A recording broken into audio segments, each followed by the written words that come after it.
Rajiv schooling में आप सबका स्वागत है। आज एक नए प्रश्न के साथ। इस प्रश्न का कमेंट आ रहा था बहुत बार और इसमें देखते हैं क्या दिया हुआ है। यह हमारा जो प्रश्न है एक गुरुत्वाकर्षण का जो लेसन है उससे रिलेटेड है, जिसे ग्रेविटेशन कहते हैं।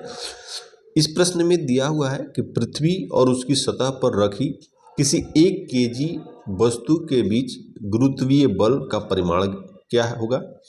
पृथ्वी का द्रव्यमान दिया हुआ तथा पृथ्वी की त्रिज्या दिया हुआ और हमें क्या निकालना है, गुरुत्वीय बल निकालना है। देखिए पृथ्वी का द्रव्यमान दिया हुआ है, पृथ्वी की त्रिज्या दी है, ये हमारा त्रिज्या हो गया, ये द्रव्यमान हो गया। एक वस्तु और है जिसका 1 केजी द्रव्यमान का है, कोई एक वस्तु रखी हुई है। तो बोले पृथ्वी की सतह पर रखी किसी वस्तु, तो जो वस्तु रखी है उसका हम द्रव्यमान मान लेते हैं m। जो वस्तु रखी है पृथ्वी की सतह पर उसको हम मानते हैं m1 है। m1 बराबर दे दिया 1 केजी और पृथ्वी का द्रव्यमान जो है उसको हम मान लेते हैं m2, जो दिया है कितना 6 × 10⁻24 केजी। 6 × 10⁻24 केजी हो गया। और पृथ्वी की जो त्रिज्या दिया हुआ है वो रेडियस हो गया, त्रिज्या दिया है 6.4 × 10⁻6 मीटर।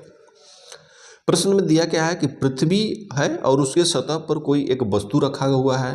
तो वस्तु रखा हुआ है तो उस वस्तु के बीच लगने वाला गुरुत्वाकर्षण बल ज्ञात करना है। तो गुरुत्वाकर्षण बल को हम जानते हैं, चाहे कोई भी बल हो, बल को F से डिनोट करते हैं। F बराबर होता है गुरुत्वाकर्षण रिलेटेड में जो बल निकालना होता है, तो दो वस्तुओं के बीच लगने वाला जो गुरुत्वाकर्षण बल होता है क्या होता है, m1 m2 अपन में r² होता है।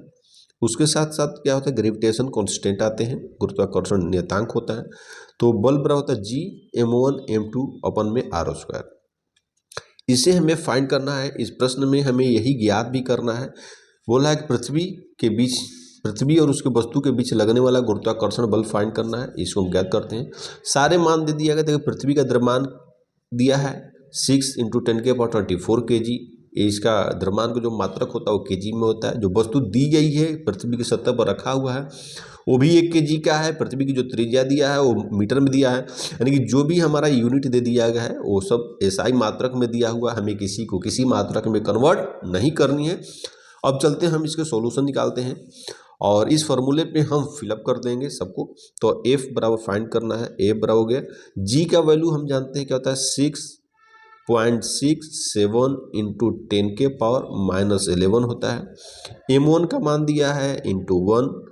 m2 का जो हमारा मान दिया था ये भी आपका है 6 × 10⁻24 केजी दिया है, तो इसको लिख देंगे 6 × 10⁻24 केजी। इनके बीच की जो दूरियां है, उनके बीच की जो दूरी है, रेडियस जो हमारा निकालना है वो दिया है 6.4 × 10⁻6 मीटर दिया है। एसआई यूनिट तो हमको लिखनी नहीं है, तो एसआई यूनिट नहीं लिखते हैं। अब देखिए इसके प्रश्न में लोग कहते हैं कि बड़ा डिफिकल्ट होता है। क्या डिफिकल्ट होता है, बाकी कुछ तो ऐसा नहीं है, थोड़ा सा कैलकुलेशन होता है। अगर आप कैलकुलेशन करना सीख जाते हैं तो आपके लिए इजी होने लगेगा, आसानी से आप कैलकुलेट कर सकते हैं। अब इसमें पावर का एक मैटर फंसता है, वही आपका प्रॉब्लम करता है लोगों को, जो हम आज बताएंगे। यदि आप ध्यान से देखते हैं तो पावर से रिलेटेड जो मैटर होता है वो दूर हो जाएगी। अब देखिए लिखा है 6.67 × 10⁻11 × 1 6 × 10⁻24 दिया हुआ। तो हम पहले क्या करते हैं, पावर का सॉल्यूशन करते हैं। जो घात के रूप में दिया उसको देखते हैं, तो जो डिजिट दिया है, नंबर दिया, उसको पहले लिख लेते हैं। इसको लिखते हैं 6.67 × 1 का कोई वैल्यू नहीं होती है तो 1 हो गया। ये 6 लिख दिए, 6 × 10⁻11 है, 10⁻24 है। तो आप कैलकुलेशन में जानते हैं कि 10⁻24 तो 24 और 11 हम माइनस में दिया गया, एक आपका प्लस में है, माइनस में तो माइनस कर देंगे। 24 में से 11 अगर माइनस करते हैं तो ये आपका बच जाएगा 10 के पावर कितना हो जाएगा, 13 हो जाएगी। अपन में 6.4 × 10⁻6 का होल पावर 2 दिया है, क्योंकि r का स्क्वायर होता है तो 2 बार लिखने होते हैं, तो लिख देंगे 6.4 × 6.4। 10⁻6 भी लिख सकते हैं 2 बार। तो 10⁻6 का यदि आप कोई एक पावर का जो घातांक होते हैं 10⁻6 × 10⁻6 यदि है तो इसको सॉल्व करेंगे तो कितना हो जाएगा, 10⁻12 हो जाएगा। क्योंकि आप जानते हैं एक फार्मूला होता है a⁻m × a⁻n इक्वल होता है a⁻m + इन घात जुड़ जाते हैं। उसी तरह 10 के पावर 6 इंटू 10 के पावर 6 था, तो घात इनका जुड़ गया तो हो गया 10 के पावर 12। तो यहाँ पर हम लिख देंगे, हम जोड़ देंगे तो घात में हो जाएगा 10 के पावर 12 हो जाएगा। साथ साथ आप देखेंगे 10 के पावर 13 और 10 के पावर जो 12 है इसको हम कैलकुलेशन कर देते हैं। 4 इंटू 10 के पावर 12 है तो ये कट जाएगा 13, यानी ऊपर 10 बच जाएगा और कुछ नहीं है। इसमें एक चीज़ और आपको देखने वाली है कि पॉइंट के बाद इसमें ऊपर देखिए 6.67 दिया है, यानी पॉइंट के बाद 2 डिजिट है। इसमें भी पॉइंट के बाद 1 डिजिट, फिर पॉइंट के बाद 1 डिजिट, यानी 2 डिजिट यहाँ भी है, तो 1 डिजिट से डिजिट कट जाएगा पॉइंट के बाद। आपका इक्वल नंबर बतेगा, पॉइंट हम हटा दिए, हो गया नंबर आपका 667 अपन में 64 इंटू 64 इंटू आपका बच जाएगा ऊपर में 6 और 10 बचा है, तो सर ये हो जाएगा 32, ये हो जाएगा 30, यानी एफ इक्वल आपका कितना बच जाएगा, एफ इक्वल होगा आपका 667 इंटू 30 इंटू 64 इंटू 32 हो गया। इसके साथ साथ आप मल्टीपल कर दीजिए, तो आपका 0 से करेंगे तो 0 हो जाएगा, 3 से 7 में करेंगे 21, 3 चौके 18, 2 20 का 0, 3 चौके 18 और 2 20 आपका हो जाएगा यहाँ पे। उसी तरह 64 का 32 में मल्टीपल कर देंगे तो ये आपका हो जाएगा 2048 हो जाएगा, क्योंकि हमको करते करते याद हो गया है इसलिए मैंने डायरेक्टली लिखी। अगर आप मल्टीपल करेंगे तो डायरेक्टली इतना ही आपको आएगा, लिख सकते हैं। इसको हम आगे बढ़ाते हैं, आगे में चलते हैं तो देखिए क्या आता है। ऐसा लिखते हैं तो आप डिवाइड करिए, देखिए 2 से अगर डिवाइड करेंगे तो 2 हो गया, 2 से करेंगे 1 0 0 0 और 5 हो जाएगा, फिर 2 से काटेंगे तो 1 0 2 4 हो जाएगा, 2 से डिवीजन करेंगे।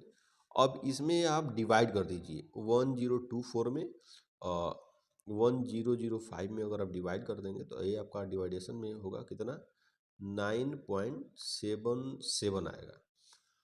डिवाइड करिए, भाग देकर आप देख सकते हैं। यहाँ पर देने के बाद आप देखिए हमें पॉइंट लेने हैं, और पॉइंट के बाद देखिए ए 9.77 है, 7 के बाद अगर हमें 2 डिजिट में इसी को लिखने होंगे तो क्या लिख सकते हैं, एक नंबर छोड़ेंगे तो कंपेयर करेंगे कि 5 से बड़ा है या छोटा है। अगर 5 से बड़ा है तो इसको एक बढ़ाकर लिख देंगे, यानी हो जाएगा 9.8। ये हमारा बल निकालने हैं, बल का सही मात्रा क्या होता है न्यूटन, तो हम लिख दिए। उसकी सतह पर रखी किसी 1 kg की वस्तु का गुरुत्वीय बल का परिमाण क्या होगा, तो वस्तु का जो गुरुत्वीय बल का परिमाण होगा वो 9.8 न्यूटन का परिमाण होगा।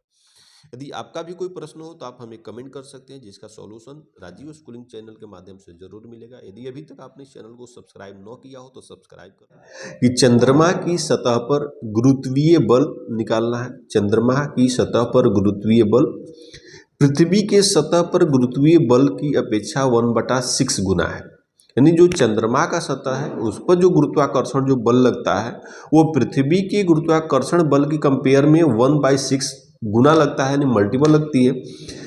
एक 10 kg की वस्तु का चंद्रमा पर तथा पृथ्वी पर न्यूटन में भार ज्ञात करना है, यानी कोई एक वस्तु है जिसका द्रव्यमान दिया है 10 kg, इसका भार चंद्रमा पर क्या होगा और इसी वस्तु का भार पृथ्वी पर क्या होगा kg,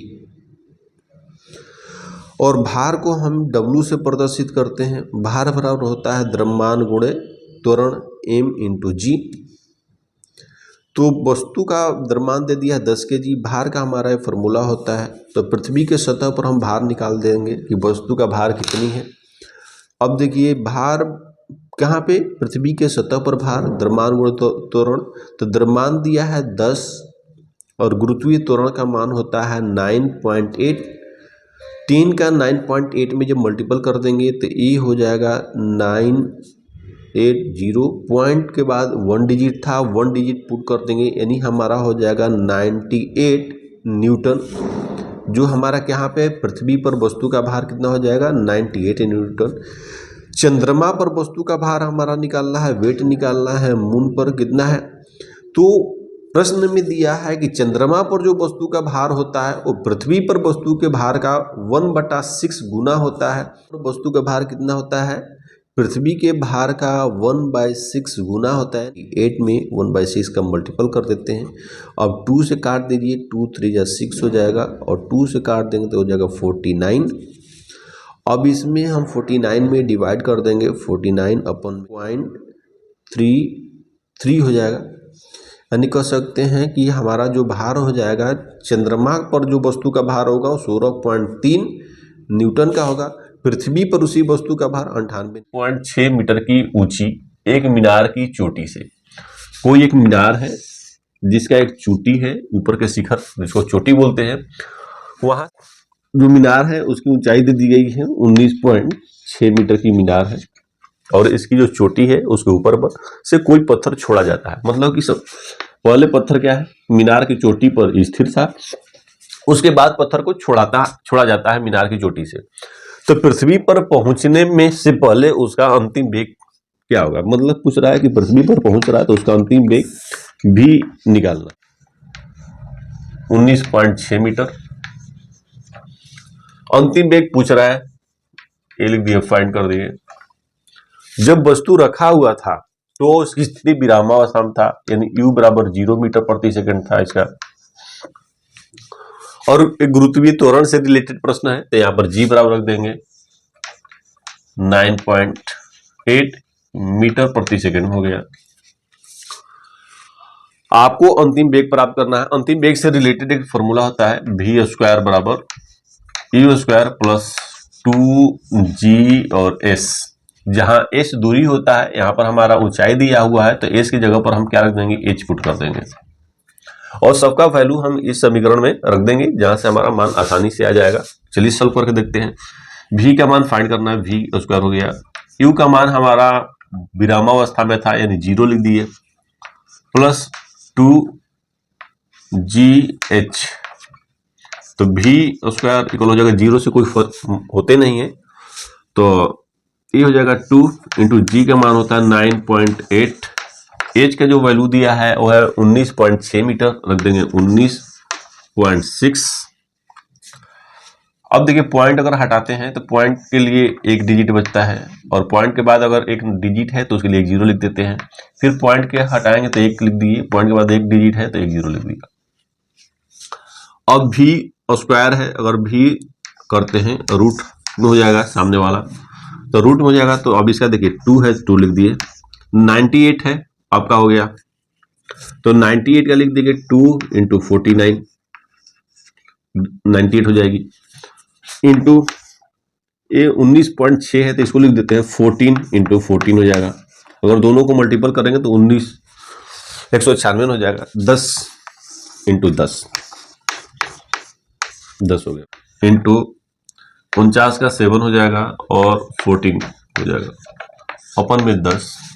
तो v को आपका हो जाएगा 2 में 7 का मल्टीपल करेंगे 14 हो जाएगा, 14 में 14 का मल्टीपल करेंगे 196 अपन में 10 हो जाएगा। तो v को हो जाएगा 19.6 मीटर प्रति सेकेंड।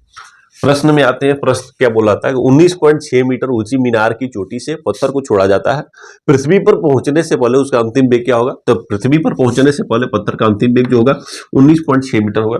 यदि अभी तक आपने इस चैनल को सब्सक्राइब ना किया तो सब्सक्राइब कर लें ताकि हर रोज आपको एक नई वीडियो जो ऊर्ध्वाधर दिशा में ऊपर की ओर फेंका जा रहा है। मान लेते हैं एक बॉल है, जैसे ये बॉल है ऊपर की ओर फेंका जा रहा है और जो फेंका जा रहा है तो उसका जो वेग हुआ है वो है 49 मीटर प्रति सेकंड के वेग से फेंका जाता है। आप जानते हैं कि अगर किसी भी वस्तु को हम ऊपर की ओर फेंकते हैं तो एक समय ऐसा आता है कि किसी अधिकतम ऊंचाई पे जाने के बाद वो बॉल का गति जो होता है वो 0 हो जाता है और फिर वो वस्तु वापस आने लगता है। आप ट्राई करके भी देख सकते हैं, किसी वस्तु को जब हम ऊपर की ओर फेंकते हैं तो वह वस्तु एक निश्चित दूरी तक ऊपर जाती है फिर रिटर्न आने लगती है। तो जहाँ पे रिटर्न होती है वहाँ पे उस वस्तु का वेग जो होता है वो 0 हो जाता है, यानी मान सकते हैं कि अंतिम जो वेग होगा वो हमारा 0 हो जाएगा और प्रारंभिक वेग जिस वेग से वस्तु को फेंका गया वो है 49 मीटर प्रति सेकेंड का वेग से हम वस्तु को फेंक रहे हैं। तो उसमें हमें ज्ञात करना है कि पृथ्वी की सतह पर वापस लौटने में लिया गया समय, यानी जाने में तो कुछ समय लेगा प्लस आने में समय वो भी हमें ज्ञात करना, जाना प्लस आने दोनों का हमें समय ज्ञात करना है। पहले हम इसी प्रश्न को ज्ञात कर लेते हैं कि वस्तु को वापस जाने में और आने में कितना समय लगा। अंतिम वेग 0 हो गया, प्रारंभिक वेग 49 मीटर प्रति सेकंड है और गुरुत्वीय त्वरण का आप जानते हैं कि होता है 9.8 मीटर प्रति सेकंड स्क्वायर गुरुत्वीय त्वरण होता है। गति का जो प्रथम समीकरण होता है v बराबर होता है u प्लस at। आप पहले से परिचित हैं, ये गति के लेसन में भी आपको मिला होगा। अब यहाँ पर देखिए v हमारा है, u है, लेकिन ये गुरुत्वीय त्वरण है तो इस त्वरण को हम लिख देंगे g और t। ऊपर की ओर फेंका जा रहा है वस्तु को तो हमारा गति के जो होगा माइनस में हो जाएगा, क्योंकि गुरुत्वीय त्वरण के विरुद्ध हम फेंक रहे हैं तो साइन हम सिंबल जो रखेंगे वो माइनस का रखेंगे, यानी v बराबर हमारा फॉर्मूला होगा u माइनस gt। इस फॉर्मूले के माध्यम से हम सॉल्व करते हैं। देखिए v का वैल्यू हमारा रखेंगे तो 0 हो गया, u का वैल्यू दिया 49 माइनस g का मान होता है 9.8 और t हमें फाइंड करना है। अब इसको हम इस साइड लाते हैं तो 9.8 t इक्वल 49, t इक्वल हो जाएगा 49 अपन में 9.8।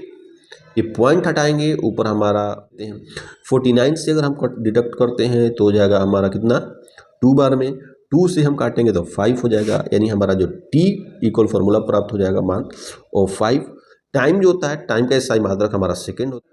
वस्तु को ऊपर जाने में लगा समय 5 सेकेंड लिया गया, अब वस्तु को ऊपर से नीचे आने में भी इतने समय लगेगा।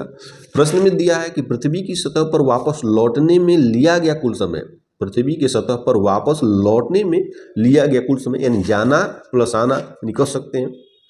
टोटल टाइम जो हमारा होगा 5 सेकेंड जाना प्लस 5 सेकेंड आना, यानी ये हो जाएगा हमारा टोटल टाइम हो गया। एक हमारा एक प्रश्न था, इसका सोल्यूशन हो गया। दूसरे प्रश्न में दिया है कि अधिकतम ऊंचाई तक गेंद भी पहुंचती है, तो अधिकतम हमें ऊंचाई ज्ञात करना है। ऊंचाई ज्ञात करने के लिए हम फॉर्मूला जानते हैं, h बराबर होता है ut plus half gt square, जबकि यह गति जो हो रही है ऊपर की ओर हो रही है, यानी गुरुत्वीय त्वरण के विरुद्ध काम कर रहा है, तो ut माइनस 1/2 g और t स्क्वायर लिख दी। h का वैल्यू फाइंड करना है, t हमारा 5 आया है, 5 माइनस 1/2, g का वैल्यू दिया है 9.8 इंटू टी का मान होता है 5 इंटू 5 हो गया। 2 से हम काट देंगे तो हमारा हो जाएगा 4.9 हो गया। h इक्वल हो जाएगा 49 इंटू 5 का मल्टीपल हम कर देते हैं तो हो जाएगा 5 से करेंगे 9 में तो 45 के 5 बचा 4, 5 हो गए 20 और 4 24, यानी 245 माइनस। अब देखिए 49 में 5 का कि 245, फिर 49 में 5 का भी करेंगे तभी हो जाएगा 245 हो जाएगा, लेकिन पॉइंट के बाद एक डिजिट था तो पॉइंट के बाद एक डिजिट लिख दिए, फिर इंटू 5 ए वाला बच गया तो हम ए वाला लिख दिए। फिर हम h इक्वल कर देंगे 245 माइनस 24.5 का 24.5 में 5 का अगर हम मल्टीपल करते हैं तो ये हमारा हो जाएगा 122.5 हो जाएगा। अब h बराबर 245 में 122.5 को माइनस करेंगे तो ये हमारा हो जाएगा 122.5, क्योंकि 245 का हाफ ही है तो हाफ माइनस करें तो हाफ हमारा बच जाएगा h है, तो h हमारा क्या निकाला था अधिकतम ऊंचाई, इसका SI मात्रक मीटर होता है, क्योंकि h जो दूरी है कितनी दूरी तय की गई वस्तु द्वारा, तो अधिकतम दूरी वस्तु द्वारा 122.5 मीटर की तय की गई में, और आने में कितना समय लगा, टोटल 10 सेकंड का समय लगा। जाने में 5 सेकंड का समय लगा था, आने में भी 5 सेकंड का समय लगा था, टोटल टाइम हमारा 10 सेकंड हो गया। टोटल ऊंचाई कितनी तय की बोल 122.5 मीटर की ऊंचाई तय की। यदि अभी तक आपने इस चैनल को सब्सक्राइब न किया हो तो सब स्कूलिंग में आप सबका स्वागत है। आज एक नए प्रश्न के साथ, पत्थर ऊर्ध्वाधर दिशा में ऊपर की ओर, कोई भी पत्थर है जो ऊपर की ओर फेंका जा रहा है, ऊर्ध्वाधर दिशा में ऊपर की ओर 40 मीटर प्रति सेकंड के प्रारंभिक वेग से फेंका जाता है। 40 मीटर प्रति सेकंड क्या दिया, वेग दे दिया, वेलोसिटी है कि उसके प्रारंभिक वेग है उससे फेंका जाता है। तो पत्थर द्वारा तय की गई अधिकतम ऊंचाई क्या निकालना है, ये वेग निकालना है, तो वेग दिया है v, वेग को प्रारंभिक वेग को u से प्रदर्शित करते हैं, तो u बराबर हमारा दिया है 40 मीटर प्रति सेकंड दिया है, u हमारा दे दिया 40 मीटर प्रति सेकंड के प्रारंभिक वेग हो गया। उसके साथ साथ फेंका गया, तो पत्थर द्वारा तय की गई अधिकतम ऊंचाई निकालना है, ज्ञात क्या करना है, फाइंड करना है h, अधिकतम ऊंचाई माने कितनी दूरी गई। नेट विस्थापन निकालना है, विस्थापन को हम डिस्प्लेसमेंट कहते हैं, डिस्प्लेसमेंट को हम d से प्रदर्शित करते हैं, ये भी हमें फाइंड करना है कि डिस्प्लेसमेंट क्या होगा। तथा पत्थर द्वारा तय की गई कुल दूरी, यानी कुल दूरी हमारा s जो हो गया, ये फाइंड करना है, डिस्टेंस इसको हमें फाइंड करनी है। तो हमें निकालना क्या है इस प्रश्न में कि पत्थर को जब हम ऊपर की ओर फेंक रहे हैं तो कितनी ऊंचाई तक जा रहा है और जाना प्लस आना मैंने पत्थर को कितना दूरी तय किया उसको फाइंड करेंगे। साथ में हम नेट विस्थापन याद करेंगे कि उसकी कुल विस्थापन कितनी उसको, तो बारी बारी से हम तीनों को याद करते हैं। उसके साथ साथ इसमें देखते हैं कि प्रश्न में छुपा क्या हुआ है और दिया है। इसमें बोला पत्थर के लिए, तो ये हमारा वस्तु है, इसको हम ऊपर फेंकते हैं तो क्या होता है, देखिए ये ऊपर गया और वापस आ गया, फेंक रहे तो ऊपर जा रहा है वापस आ रहा है। तो इसमें क्या हो रहा है कि वस्तु को फेंक रहे हैं तो फेंकने से ऊपर जाता है, जहां पर जाने के बाद उसका वेग 0 हो जा रहा है और वहां से वो रिटर्निंग हो जा रहा है। यानी कह सकते हैं कि प्रारंभिक वेग तो हमारा दे दिया है कि पत्थर को ऊर्ध्वाधर दिशा में ऊपर की ओर 40 मीटर प्रति सेकंड के वेग से फेंका जा रहा है। तो जो हम स्टार्टिंग वेग दे रहे हैं वो 40 मीटर प्रति सेकंड हो रहा है हमारा वेग। अब उसका हमारा अंतिम वेग जहां पर वस्तु जाकर 0 हो जा रहा है, 0 होने के बाद रिटर्निंग हो रहा है, हमारा जो वस्तु का अंतिम वेग होगा, जो फाइनल वेलोसिटी हो रहा है, वो कहीं ना कहीं वस्तु को फेंकने पे तो 0 हो रहा है, रुक रहा है आकर। तो हमारा जो अंतिम वेग है ये हम लिख देते हैं v इक्वल हो जाएगा 0। पत्थर द्वारा तय की गई अधिकतम ऊंचाई ज्ञात करना है और इसमें हमारा दिया हुआ जी गुरुत्वाकर्षण मीटर प्रति सेकंड स्क्वायर, जी का वैल्यू हो गया। अब इसमें हम सॉल्व करते हैं, जो तो ए की जगह पर हम कन्वर्ट कर देंगे, जी हो जाएगी हमारा। अब देखिए यहाँ पर सबका वैल्यू हम पुट कर देंगे, v के u का वैल्यू हमारा दिया है 40। वस्तु हमारा क्या जा रहा है, ऊपर की ओर फेंक रहे हैं, यानी गुरुत्वाकर्षण के विरुद्ध हमारा काम कर रहा है। तो सिंबल हमारा ये जो प्लस की जगह पे माइनस हो जाएगा, 2 की जगह 2 लिख दिए, जी का वैल्यू हमारा दिया है 10 का 10 लिख दिए। हमारी दूरी निकालनी है तो एस की जगह पर इंटू एस रख दिए, करेंगे तो 160 अपन में 20 हो जाएगा। अब 0 से 0 काट देंगे तो एस इक्वल हमारा हो जाएगा 80 मीटर। तो वस्तु अधिकतम ऊंचाई कितना तय की है, तो वस्तु द्वारा जब वस्तु को हम ऊपर की ओर फेंक रहे हैं तो वस्तु अधिकतम ऊंचाई कितनी तय कर रही है, 80 मीटर। यहाँ से वस्तु जब फेंकी जा रही है तो अधिकतम ऊंचाई कितनी गई, 80 मीटर की ऊंचाई तय करती है। अब देखिए पहला तो हमने फाइंड कर लिए। सेकेंड में क्या बोल रहा है कि वस्तु द्वारा अधिकतम विस्थापन क्या होता है। विस्थापन को पहले समझते हैं, ये होता है डिस्प्लेसमेंट, यानी विस्थापन। मान लेते हैं वस्तु यहाँ पर एक ए है, एक जगह का नाम बी है और ये रोड है। कौन क्या होता है कि वस्तु के प्रारंभिक स्थिति और अंतिम स्थिति का बीच का जो दूरी होता है उसी को हम क्या कहते हैं, विस्थापन, डिस्प्लेसमेंट। किसी वस्तु की, किसी गतिमान वस्तु की प्रारंभिक स्थिति और अंतिम स्थिति, इनिशियल पॉइंट और फाइनल पॉइंट के जो बीच का हमारा जो डिस्टेंस फाइंड होता है वो विस्थापन होता है। तो मान लेते हैं एक व्यक्ति बिंदु ए पर स्थित है और बिंदु ए से बी पर गया, मान लेते हैं 80 मीटर दूरी तय किया। ए से बी के बीच की दूरी 80 मीटर है, तो ए से बी पर गया 80 मीटर, फिर बी से ए वापस आ गया 80 मीटर। तो इन्होंने टोटल दूरी तय कितना किया था, 80 जाने में प्लस 80 आने में, यानी टोटल इस दूरी हमारा हो गया 80 प्लस 80 यानी 160 मीटर। लेकिन विस्थापन क्या हुआ, ए से गया बी पर, अब बी से फिर वापस आ गया ए पर, मतलब कि जो उसकी फाइनल स्थिति देखा जाए तो वो जहां पर पहले था आज भी वो वहीं पर है, यानी उसकी स्थिति में कोई भी परिवर्तन नहीं हुआ है। और जब किसी वस्तु की स्थिति में परिवर्तन न हो तो विस्थापन नहीं होता है, क्योंकि विस्थापन वहां पर क्या हो जाएगा, 0। विस्थापन कहते किसे, किसी वस्तु की प्रारंभिक स्थिति और अंतिम स्थिति के जो बीच की दूरी होती है वही विस्थापन होती है। तो हमारा प्रारंभिक स्थिति में क्या था कि वस्तु ए से बी गया और बी से फिर वापस ए पर आया, तो विस्थापन हमारा क्या हो जाएगा, 0 हो गया। उसी केस में वस्तु को जब गेंद को, पत्थर को हम ऊपर की ओर फेंके तो पत्थर 80 मीटर की ऊंचाई तक गया, फिर वापस वहीं पे आ गया, तो हमारा डिस्प्लेसमेंट क्या हो गया, 0 हो गया, क्योंकि जाना और आना दूरी तो हुई, तय तो किया 80 जाने में 80 आने में, यानी टोटल दूरी हमारा हो गया 80 प्लस 80 160 मीटर की। और विस्थापन क्या हुआ कि प्रारंभिक स्थिति और अंतिम स्थिति, मतलब कि पहले की स्थिति वो क्या था, पृथ्वी पर ही था, पत्थर जो फेंका गया तो पृथ्वी पर से फेंका गया, फिर पृथ्वी पर वापस वहीं पे आ गया, तो उसकी डिस्प्लेसमेंट हमारा क्या हो गया, 0 हो गया, क्योंकि उसके बीच की हमारा जो दूरी हुई कुछ प्राप्ति नहीं हुआ। तो नेट विस्थापन हमारा क्या हो गया, डिस्प्लेसमेंट डी इक्वल हो जाएगा 0, और कुल दूरी कितना तय किया, 80 ऊपर जाने में प्लस 80 नीचे आने में, 80 प्लस 80 यानी 160 मीटर। यदि अभी तक आपका कोई प्रश्न डाउटफुल हो तो आप हमें कमेंट कर सकते हैं। आपने इस चैनल को सब्सक्राइब न किया हो तो स्कूलिंग में आप सबका स्वागत है आज एक नए प्रश्न के साथ। यदि आपका भी कोई प्रश्न हो तो आप हमें कमेंट कर सकते हैं। जिस प्रश्न पे कमेंट हमें ज़्यादा आता है उस प्रश्न का सॉल्व हम सबसे पहले करते हैं। इस प्रश्न में देखते हैं क्या दिया हुआ है और क्या हमें फाइंड करना है। क्या हुआ है कि पृथ्वी तथा सूर्य के बीच गुरुत्वाकर्षण बल का परिकलन करना है, यानी पृथ्वी है, सूर्य है, उनके बीच कितना गुरुत्वाकर्षण बल लग रहा है उसका हमें परिकलन करना है, गणना करना है कि पृथ्वी और सूर्य के बीच का गुरुत्वाकर्षण बल क्या है। दिया हुआ है पृथ्वी का द्रव्यमान तथा सूर्य का द्रव्यमान। पृथ्वी का भी द्रव्यमान दे दिया है, सूर्य का भी द्रव्यमान दिया है। उन दोनों के बीच की औसत दूरी दी हुई है और हमें इसको फाइंड करना है क्या कि पृथ्वी और सूर्य के बीच कितना गुरुत्वाकर्षण 10 के पावर 24 kg। और सूर्य का जो द्रव्यमान दिया है ये है मास ऑफ सन, कितना है 2 × 10 के पावर 30 kg। इनके बीच की औसत जो दूरी दिया है 1.5 × 10 के पावर 11 मीटर है। इसको हम लिख देते दूरी को r से प्रदर्शित करते हैं। r बराबर हमारा दिया है 1.5 × 10 के पावर 11 मीटर दिया है। अब हमें निकालना क्या है, इन दोनों के बीच का गुरुत्वाकर्षण बल निकालना है, यानी फोर्स निकालना है। गुरुत्वाकर्षण बल फाइंड करना है। गुरुत्वाकर्षण बल F बराबर सूत्र क्या होता है कि G m1 m2 अपन में r²।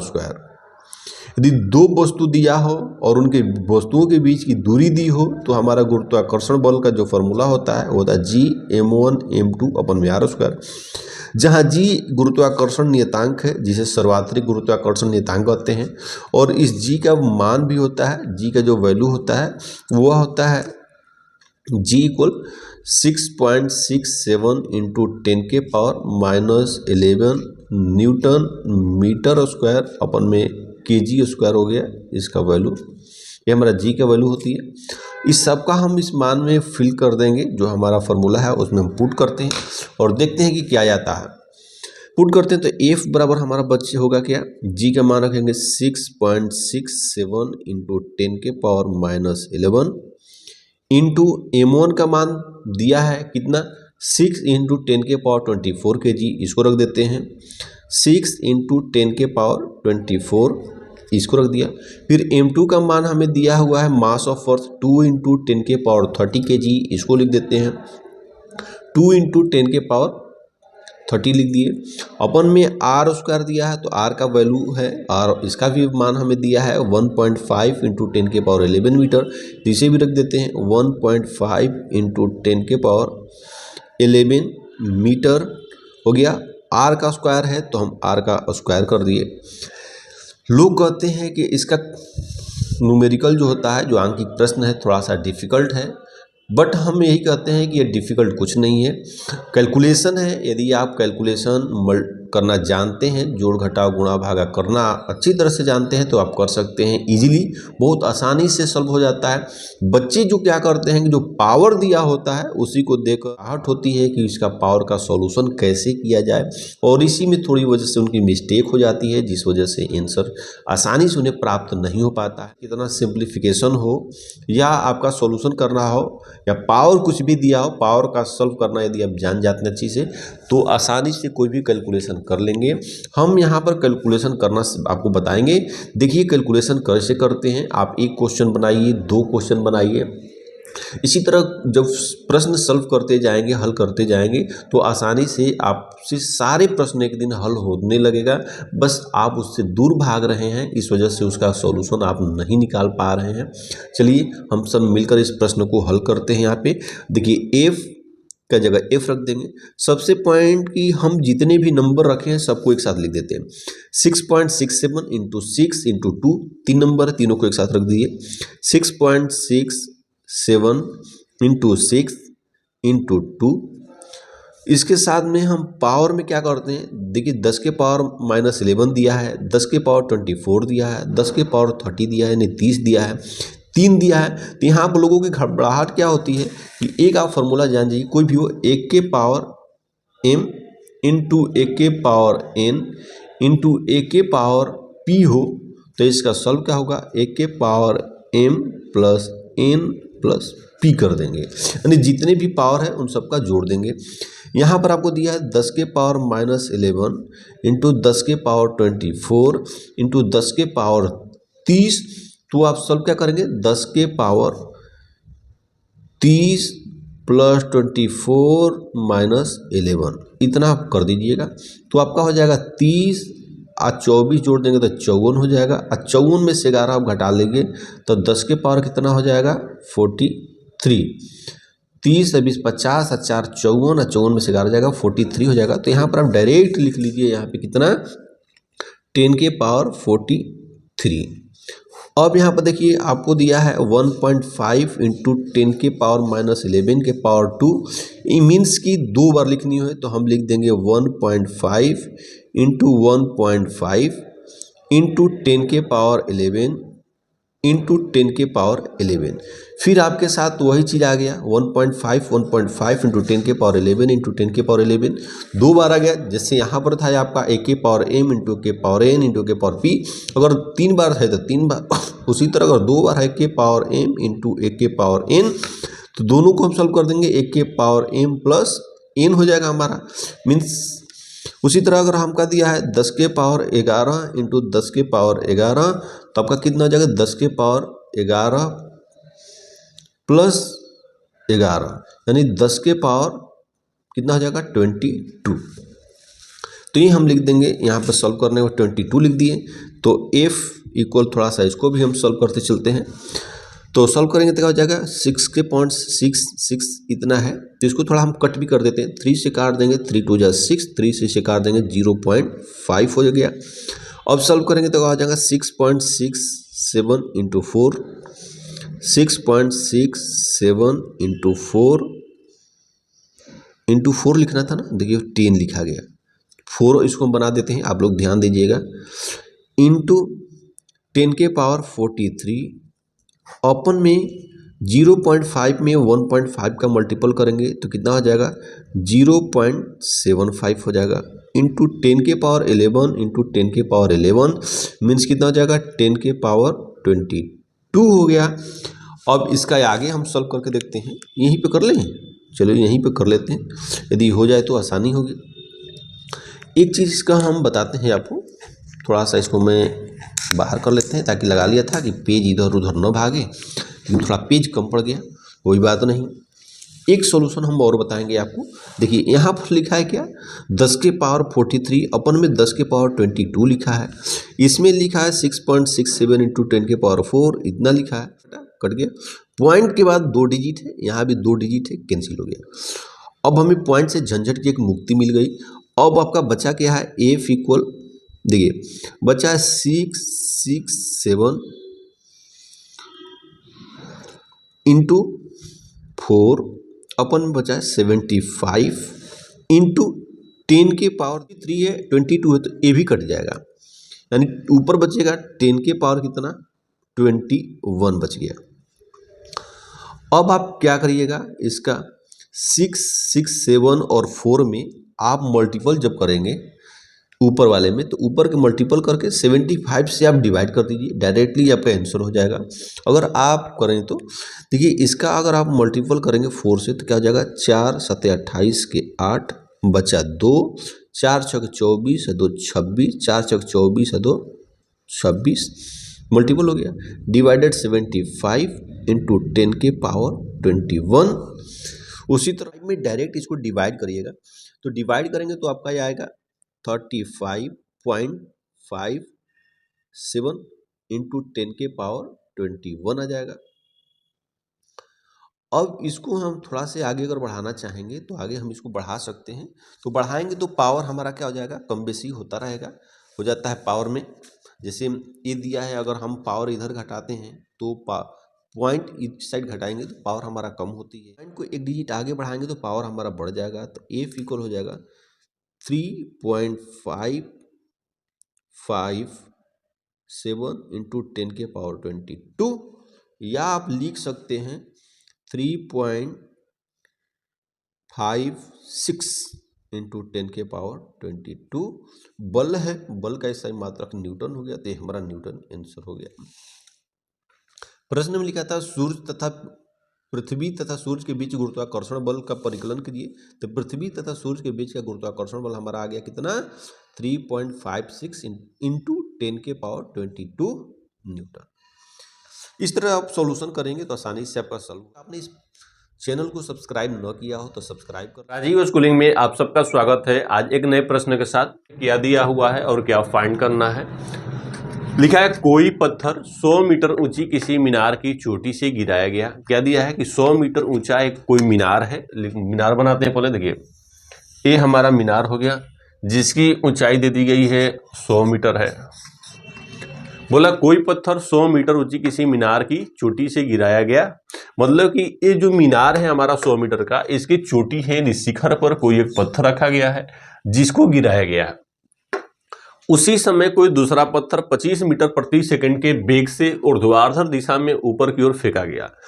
मीन्स कि जैसे एक पत्थर मीनार की चोटी से गिराया गया वैसे ही कोई ऊर्ध्वाधर दिशा में ऊपर की ओर से फेंका गया। प्रश्न करना चाह रहा है कि इस प्रश्न में दो पत्थर दिया गया है। एक पत्थर तो मीनार की चोटी पर रखा गया है जिसे गिराया जाता है, दूसरा पत्थर मीनार के तल पर रखे गए हैं जिससे ऊर्ध्वाधर ऊपर की ओर फेंका जा रहा है।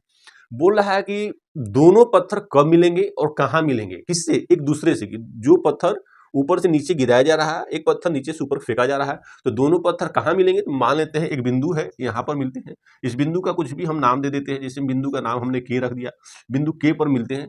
कहां मिलते हैं तो मान लेते हैं धरती से x मीटर की दूरी पर मिलते हैं। बिंदु जो k है ये धरती से x मीटर की दूरी पर है। पूरा मीनार की जो ऊंचाई है 100 मीटर की है, तो इतनी पार्ट हमारा कितना बच जाएगा 100 माइनस x, क्योंकि पूरा 100 है। इतना अगर x पता है तो 100 में से x निकाल देंगे तो इतना दूरी हमारा रेस्ट का मिल जाएगा। तो ये हमारा x मीटर हो जाएगा, ये हमारा 100 माइनस x हो गया। ये बिंदु p k पर जो मिल रहा है, तो इनको हमें फाइंड करना। अब देखिए फाइंड करने के लिए क्या करते हैं कि एक पत्थर जो रखा गया है मीनार की शिखर पर जिसे गिराया जाता है, लिखा कोई पत्थर 100 मीटर ऊंची किसी मीनार की चोटी से गिराया जाता है। तो गिराने से पहले क्या था, वस्तु विरामावस्था में था, मीन्स की कर सकते हैं यू इक्वल क्या था, उसका 0 था, रेस्ट मोशन में था वो। अब ये गुरुत्वाकर्षण में आ रहा है क्योंकि ऊपर से नीचे की ओर गिराया जा रहा है, तो गुरुत्वाकर्षण की तरफ आ रही है। तो जी बराबर क्या हो जाएगा, रख देते हैं, गुरुत्वीय त्वरण का मान होता है 10 मीटर प्रति सेकेंड स्क्वायर होता है। अब इनका देखिए वस्तु गिराई गई है, तो इसी पत्थर के लिए जो फर्स्ट पत्थर है, तो ये दूरी कितनी तय की 100 माइनस एक्स है।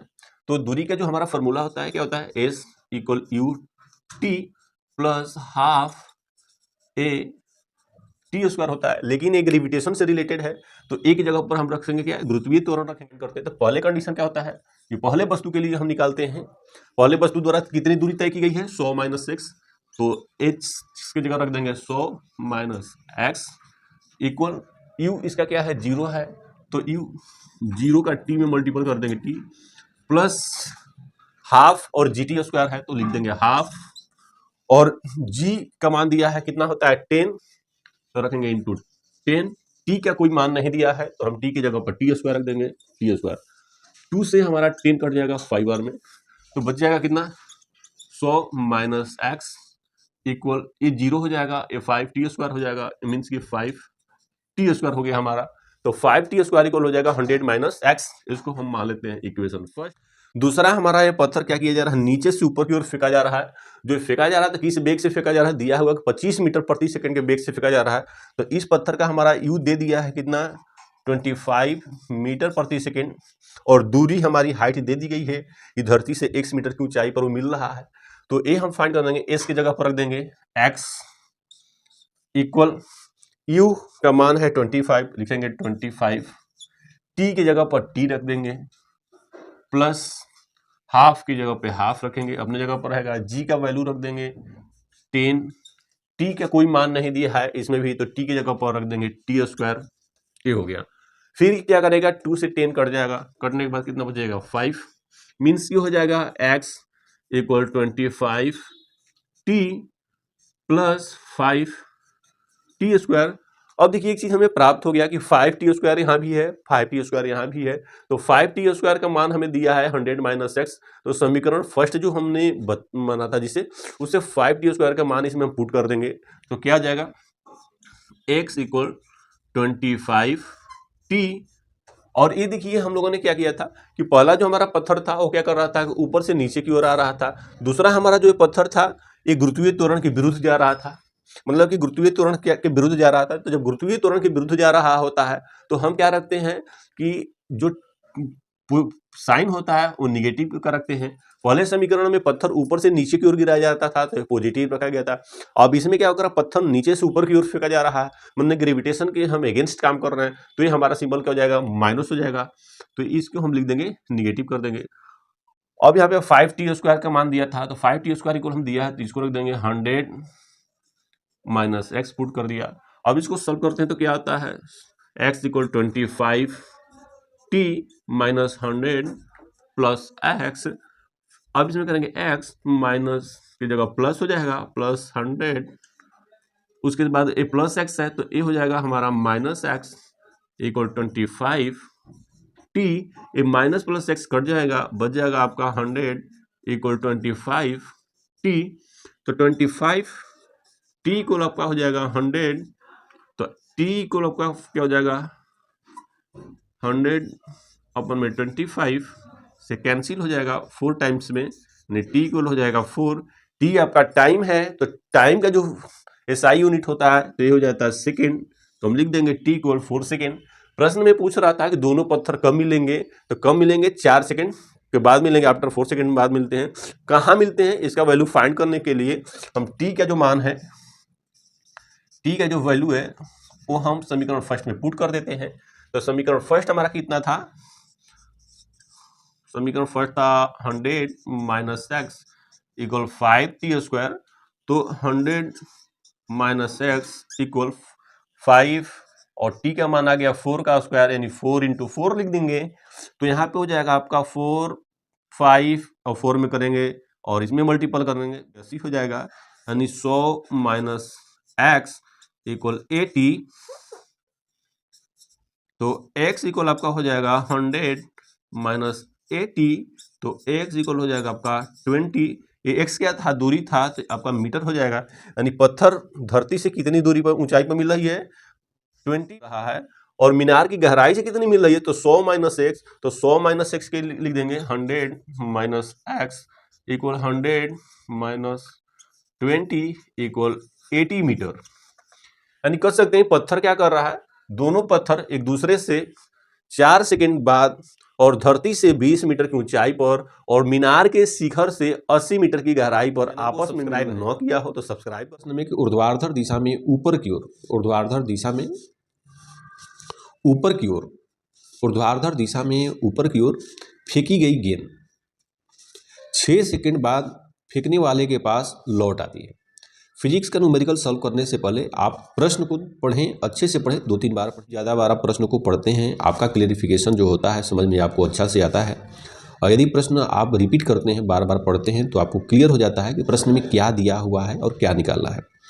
इसमें लिखा है ऊर्ध्वाधर दिशा में ऊपर की ओर फेंकी गई गेंद, ऊर्ध्वाधर दिशा में ऊपर की ओर फेंकी गई गेंद 6 सेकंड बाद फेंकने वाले के पास वापस लौट आती है।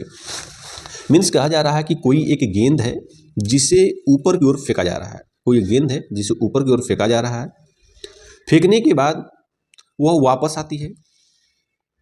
तो जाने में और आने में दोनों समय लगता है, 6 सेकंड बाद फेंकने वाले के पास वापस लौट आती है, 6 सेकंड बाद फेंकने वाले के पास लौट आती है। मीन्स कि जब गेंद को फेंका जाता है तो वो वापस आती है और जाने में प्लस आने में टोटल समय लेती है कितना का, 6 सेकंड का, जाना प्लस आना।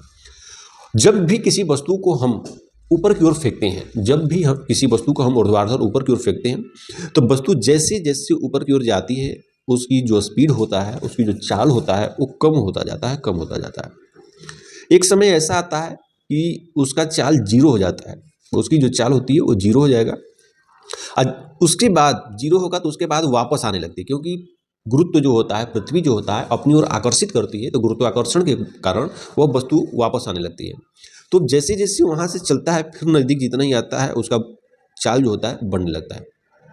तो पहले प्रश्न क्या बोला था, ऊर्ध्वाधर दिशा में गेंद को ऊपर की ओर फेंकी गई, ऊपर की ओर फेंकी गई, एक बिंदु पर जाकर उसका वेग जो होगा, वेलोसिटी जो होगा 0 हो गया, 6 सेकंड बाद वह वापस आ गया। यानी टोटल जो टाइम ले रहा है वो टाइम कितना ले रहा है, 3 + 3, मीन्स कि 6 सेकंड ले रहा है, 3 सेकंड जाने में और 3 सेकंड आने में।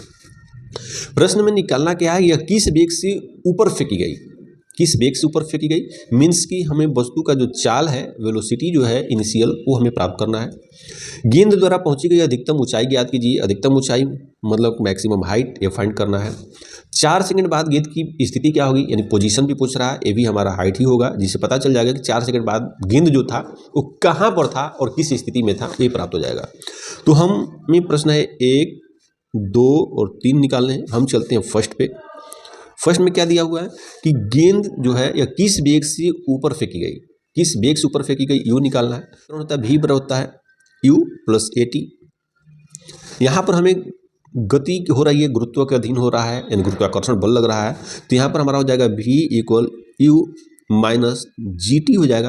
प्लस की जगह माइनस क्यों लिखा गया, क्योंकि वस्तु जो है नीचे से ऊपर की ओर फेंका जा रहा है, यानी कि गुरुत्व के अधीन, गुरुत्व के विरुद्ध काम हो रहा है। जब किसी वस्तु को गुरुत्व के विरुद्ध फेंक रहे हैं, अगेंस्ट जब फेंकते हैं, तो सिंबल जो होता है वो चेंज हो जाता है। इसी वजह से v इक्वल हो जाएगा u माइनस जी टी। सबका वैल्यू हम पुट कर देंगे। v का मान हमारा 0 दिया है, 0 रख देंगे। u का मान फाइंड करना है, ये रख देंगे। माइनस g का मान दिया है 9.8 और t बोल रहा है फेंका गया ऊपर की ओर जा रही है, तो समय हमारा लगेगा 3। अब यहाँ पे 0 हो गया, u हो गया, माइनस में हो गया, तो हमारा e हो जाएगा u इक्वल 9.8 इंटू 3। अब 9.8 इंटू 3 हमारा आंसर हो गया मीटर प्रति सेकेंड। आप चाहे तो इसका मल्टीपल भी कर सकते हैं। मल्टीपल करेंगे तो क्या हो जाएगा, 3 8 24 के 4 बचा 2, 3 9 27 28 29 हो जाएगा, 29। पॉइंट के बाद एक डिजिट होगा, इसमें भी पॉइंट के बाद हमारा एक डिजिट होगा। आंसर हो जाएगा आपका 29.4। वेग है तो मीटर प्रति सेकेंड, क्योंकि जो चाल होता है उसका SI मात्रक हमारा क्या होता है, मीटर प्रति सेकेंड होता है, तो हम लिख दिए मीटर प्रति सेकेंड। बोल रहा है कि ये किस वेग से ऊपर फेंकी गई, तो वस्तु जो है 29.4 मीटर प्रति सेकेंड के वेग से ऊपर की ओर फेंकी गई। किस वेग से फेंकी गई, 29.4 मीटर प्रति सेकेंड के वेग से ऊपर फेंकी गई। दूसरा आपको क्या फाइंड करना है कि गेंद द्वारा पहुंची गई अधिकतम ऊंचाई, यानी गेंद की मैक्सिमम हाइट पूछ रहा है कि गेंद मैक्सिमम हाइट कहाँ तक था। तो हम h बराबर समीकरण जानते हैं, h बराबर होता है ut माइनस हाफ जी और टी स्क्वायर होता है। जैसे ये गुरुत्व का तो माइनस हो गया, बाकी जी त्वरण की जगह पर गुरुत्व त्वरण टी लिख देंगे। सबका वैल्यू हम पुट कर देते हैं। u का मान हमें प्राप्त हो गया, इसका रख दीजिए। तो देखिए हम u का मान a है, तो हम मल्टीपल करने से पहले इसी को रख देते हैं।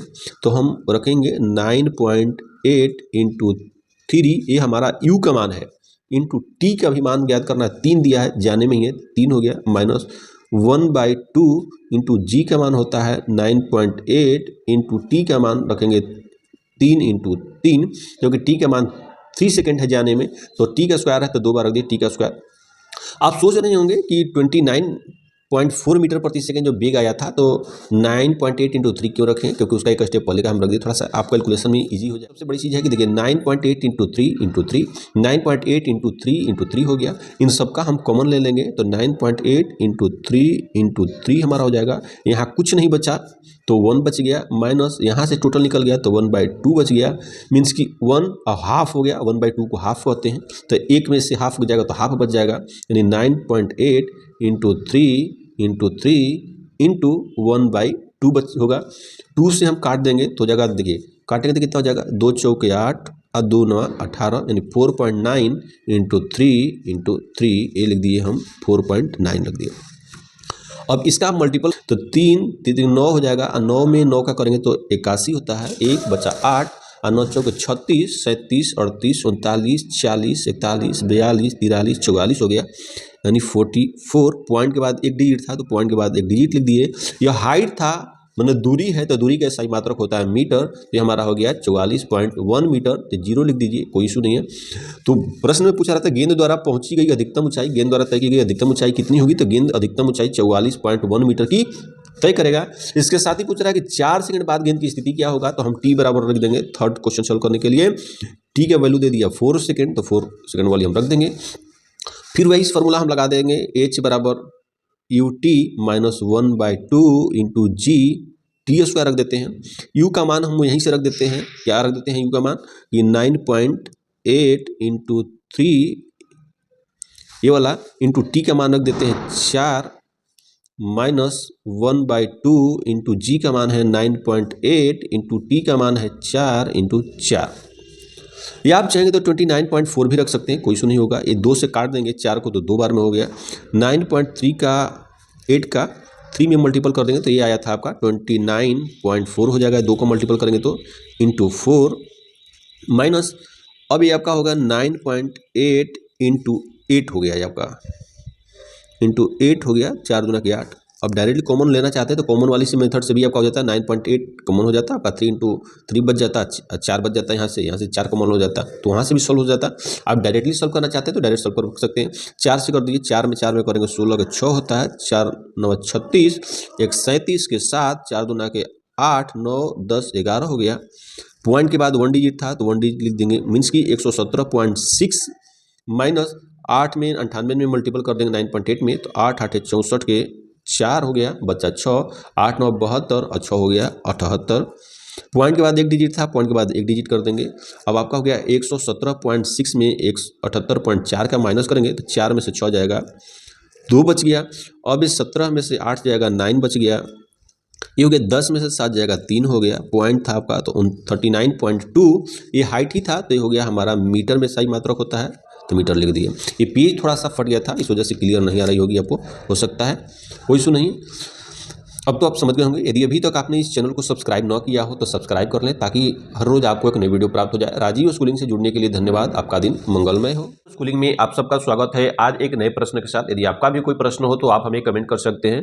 प्रश्न में दिया हुआ है, पृथ्वी का द्रव्यमान 6 इंटू 10 के पावर 24 kg है। पृथ्वी का द्रव्यमान दिया है, कितना दिया है कि 6 इंटू 10 के पावर 24 kg, तथा चंद्रमा का द्रव्यमान दिया है कितना, 7.4 इंटू 10 के पावर 22 kg। पृथ्वी का द्रव्यमान दिया है, चंद्रमा का द्रव्यमान दिया है। बोला यदि पृथ्वी तथा चंद्रमा के बीच की दूरी दी है, पृथ्वी तथा चंद्रमा के बीच की दूरी 3.84 इंटू 10 के पावर 5 किलोमीटर दी है। एक पृथ्वी एक चंद्रमा दिया गया है, पृथ्वी का भी द्रव्यमान दिया है और चंद्रमा का भी द्रव्यमान दिया है। दोनों वस्तुओं के बीच की दूरी दे दी गई है और पूछ रहा इन दोनों वस्तुओं के बीच लगने वाला जो गुरुत्वाकर्षण बल होगा उसका मान ज्ञात करना है। तो अर्थ लिख दिए, कितना दिया है 6 इंटू 10 के पावर 24 kg। चंद्रमा का द्रव्यमान दिया है, मास ऑफ मून ये है 7.4 इंटू 10 के पावर 22 kg। द्रव्यमान है, द्रव्यमान का SI मात्रक केजी है, मात्रक केजी में दिया है, बिल्कुल सही है। अब दिखा यदि पृथ्वी का द्रव्यमान तथा चंद्रमा के बीच की दूरी, पृथ्वी तथा चंद्रमा के बीच की दूरी दिया है, दूरी को R से डिनोट करते हैं यहाँ पे। ये दिया है 3.84 इंटू 10 के पावर 5 किलोमीटर दूरी है। दूरी का SI मात्रक हमारा होता है वो मीटर होता है, जबकि किलोमीटर दिया है। किलोमीटर को हम मीटर में चेंज करेंगे और जानते हैं कि 1 किलोमीटर बराबर 1000 मीटर होता है, तो किलोमीटर को मीटर में चेंज करने के लिए क्या करेंगे कि 1000 से मल्टीपल कर देंगे, तो जगह 3.84 इंटू 10 के पावर 5 इंटू 1000, जिसको हम लिख सकते हैं 3.84 इंटू 10 के पावर 5 इंटू 10 के पावर 3। इसे हम लिख सकते हैं 3.84 इंटू 10 के पावर 5 या 3 8 हो जाएगा, जोड़ दिए 8 हो गया। क्या था, किलोमीटर था, किलोमीटर से आ गया किसमें, मीटर में। ये हमारा मान हो गया किसका, पृथ्वी और चंद्रमा के बीच की दूरी का मान है। अब इनके बीच लगने वाला गुरुत्वाकर्षण बल फाइंड करेंगे। गुरुत्वाकर्षण बल को F से प्रदर्शित करते हैं, चाहे कोई भी बल हो, और दो वस्तुओं के बीच लगने वाला गुरुत्वाकर्षण बल क्या होता है, G m1 m2 अपन में R स्क्वायर होता है। जबकि G का भी मान प्रश्न में दिया है 6.7 इंटू 10 के पावर 11 न्यूटन मीटर स्क्वायर, अब kg स्क्वायर है। जहां कैपिटल G को सर्वात्रिक गुरुत्वाकर्षण कहते हैं, ये सर्वात्रिक नियतांक है, इसका मान हमेशा इतना ही होता है पृथ्वी पर के लिए।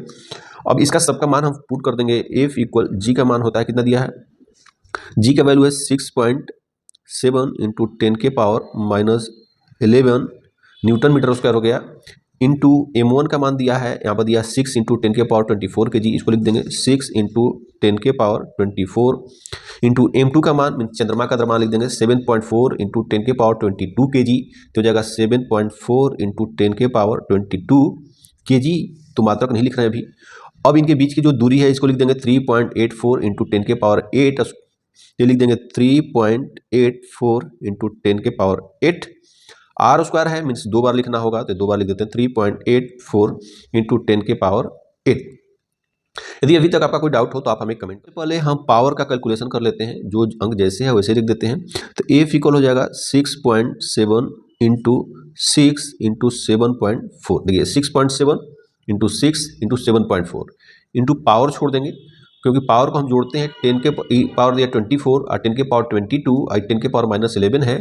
तो आप जानते हैं एक फार्मूला होता है क्या, 1 के पावर m इंटू 1 के पावर n इंटू 1 के पावर o इक्वल हो जाएगा 1 के power m plus n plus o, मतलब सब जुड़ जाएगा।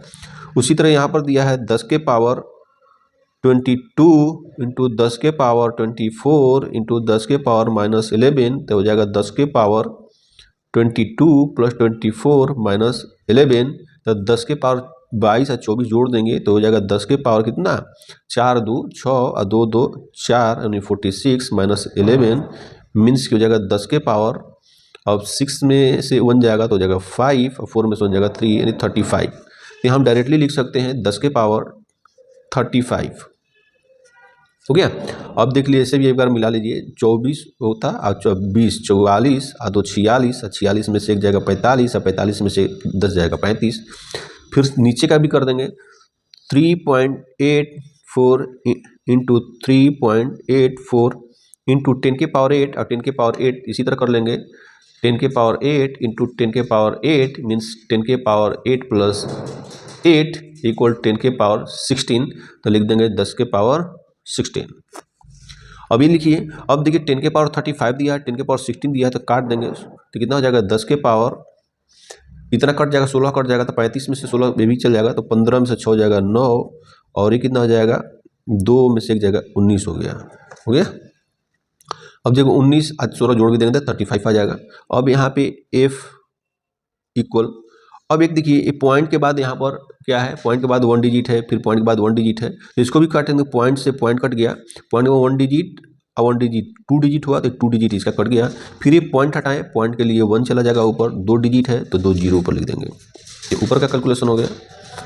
अब आप क्या काम करिए कि सबको मल्टीपल कर दीजिए, एक चीज़ और आप कर सकते हैं 6 से इसको काट दीजिए, कट जाएगा, तो 6 से करेंगे तो 6 बार में 36 और 24 64 हो जाएगा। फिर आप 2 से इसको काट दीजिए 74 ही था, तो 2 3 6 2 7 14 ये हो जाएगा 32। तो ये हम थोड़ा नीचे लिख देते हैं, एफ इक्वल आपका बच कितना गया को 67 इंटू 37 इंटू 10 के पावर 19 और 2 ये हो गया 20 21 लिख देते हैं। नीचे आपका हो गया 32 इंटू 384 इतना बच गया, पावर तो आपका कट ही गया था, 32 बच गया और 384 बच गया। अब एफ से फिर करेंगे तो इन सब का गुण मल्टीपल अगर हम कहते हैं 66 इंटू 37 का जब मल्टीपल करेंगे तो ये हो जाएगा आपका 2479, इन दोनों का करेंगे तो इंटू 10 के पावर 21। उसी तरह 32 और 384 इन दोनों का अगर मल्टीपल करेंगे तो ये आपका हो जाएगा 12288। आप मल्टीपल करके यिएगा तो वहाँ से आपको इतना ही वैल्यू प्राप्त हो जाएगा। अब एक चीज़ और देखिए, ये तो मल्टीपल करने हो गया, फिर ए बराबर एक चीज़ और एक लाइन और हम लिखते हैं, इसी में थोड़ा जगह कम बच जा रही है तो लिख दीजिए A21 है तो इसको मैं एक आगे कर देता हूँ, तो ए हमारा क्या हो जाएगा कि 2479 ये कर देंगे 0 अपन 12288 इंटू ए हो जाएगा 20। इसके बाद अब कैलकुलेशन करते हैं, देखिए ये हम छाट दिए, यहीं पे हम कर देते हैं एफ इक्वल, तो आप इसमें डिवाइड कर दीजिए, किससे डिवाइड करिए, देखिए बचा था कितना 24790, तो लिख दीजिए 24790 में यहाँ से आप डिवाइड कर दीजिए कितना 12288 आपका है, तो डिवाइड करिए तो देखिए कितना इकाई दहाई सैकड़ा हज़ार 10,000 हो गया, यानी 12,288 है। ये आपका 1 10 100,000 10,000 यानी 24,000 है 790, मीन्स कि कितना बार में जाएगा, 2 बार में जा सकता है, फिर जाएगा नहीं, पॉइंट लगाएंगे, एक जीरो बच जाएगा, फिर 0 1 होगा, हम में भी आपका 7 लिख सकते हैं।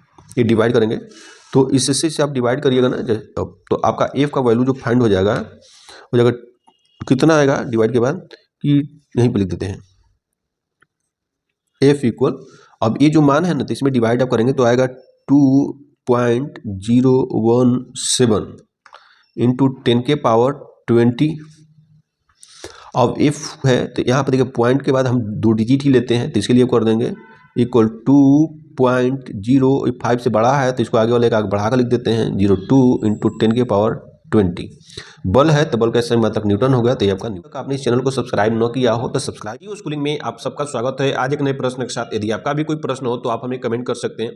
प्रश्न में दिया है कि एक कार किसी कगार से गिरकर, कोई एक कार है जो किसी कगार से गिरकर 0.5 सेकंड में धरती पर आ जाता है। कोई कार है जो कगार से गिरता है और 0.5 सेकंड में क्या करता है, धरती पर आ जाता है। ई बराबर दिया है 0.5 सेकेंड। एक कार किसी कगार से गिरकर 0.5 सेकंड में धरती पर आ जा रहा है, यानी जो टाइम ले रहा है धरती पर आने में वो हो रहा है 0.5 सेकंड। लिख दिए 0.5 सेकंड। परिकलन में सरलता के लिए जी का भी वैल्यू दे दिया है, जी से गुरुत्वीय त्वरण कहते हैं। जी बराबर होता है 10 मीटर प्रति सेकंड स्क्वायर, प्रश्न में दिया हुआ है।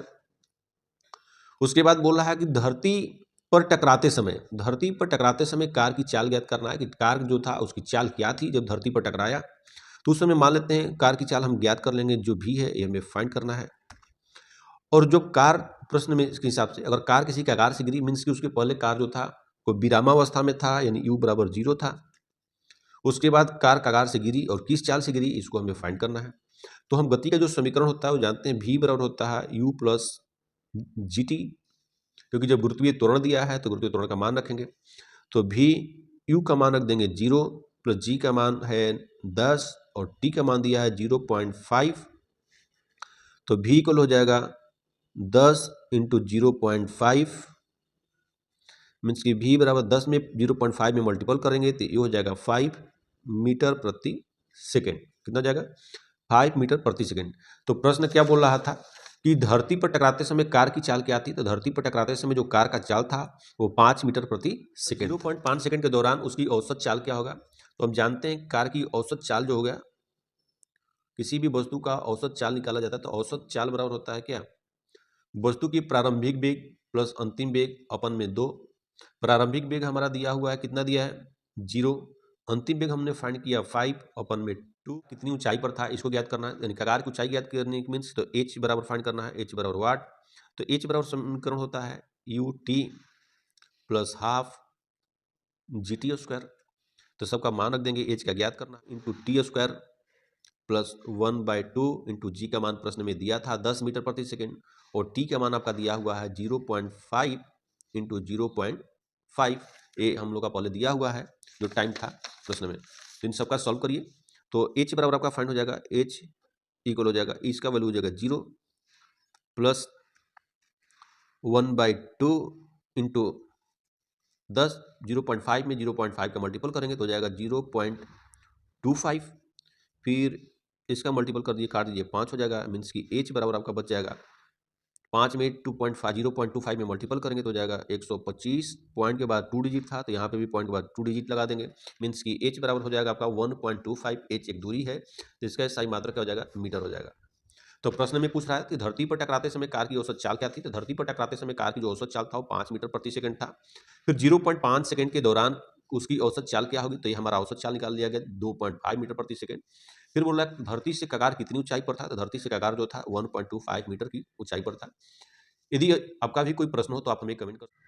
राजीव स्कूलिंग में आपका स्वागत है आज एक नए प्रश्न के साथ। यदि आपका भी कोई प्रश्न हो तो आप हमें कमेंट कर सकते हैं। प्रश्न में लिखा गया है कि एक वस्तु का द्रव्यमान 10 केजी है। कोई एक वस्तु है जिसका द्रव्यमान 10 केजी है।